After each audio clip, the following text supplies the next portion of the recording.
holly a bit. I worked on the holly a bit more, and I finished off the ribbon. So that was my little contribution from last week, and I found it was quite useful to have finished it off, just because it sort of, I'm in the gear now of drawing ribbons. And I just wanted to also show you, if you've got time to look, this was done last year.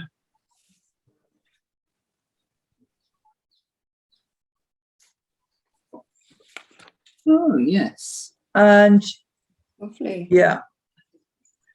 And I have reused these two. And in fact, I put it on shiny paper last year, I seem to remember, which is why I got these lovely reflections. Well, I haven't set it up on shiny paper this year, and I've set it up slightly differently.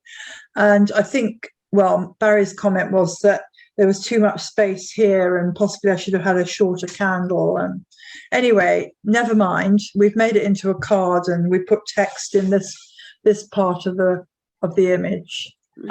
So that was that one. That's what I've set up to paint this afternoon. I haven't made it too big. I don't think it's too complicated, but there is quite a bit of ribbon work, and there's a bit of ribbon coming out of both of those baubles, and there's a bit of ribbon up here.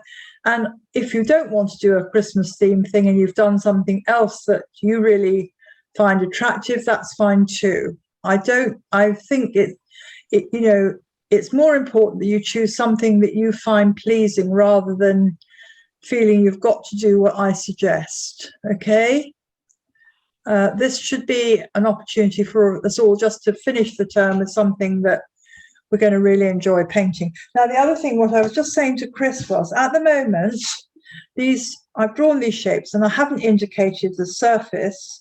So the surface on which they are situated, I probably will put a line about there, a horizontal line, and I'd make it on the other side in roughly the same place, just to indicate that those objects are sitting on something and are not just flying in the air. And if I go back to my painting that I showed you just now, I did the same with this. So there was a definite suggestion of some sort of background, which I basically just did with very loose washes, and then the surface on which they're placed. And then in this case, it was reflective. In today's little setup, it's on white paper, but there are some cast shadows, so I might just include those. Okay, back to this. What I started with was a sort of yellowy, a very yellowy green wash. Yeah. Okay, so I can show you what it looks like on a piece of paper. Hold on. All right. How did you make that? It's just aureolin with a little tiny bit of Prussian blue. Okay. Yeah.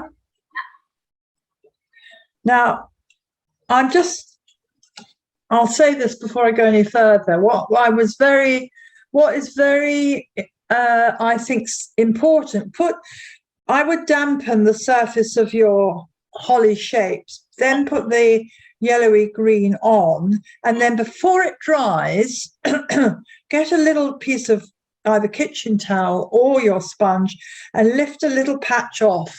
Yes. So that where the shine on the holly leaves appears, it's not exactly white paper, but it's a very almost white paper. Yeah. So you've lifted out some of that first wash that you put on. Okay, great. And then how do we make that darker? Because don't jump the steps. Do the yellow first, and then when you're ready to do the next wash, I'll tell you what to do.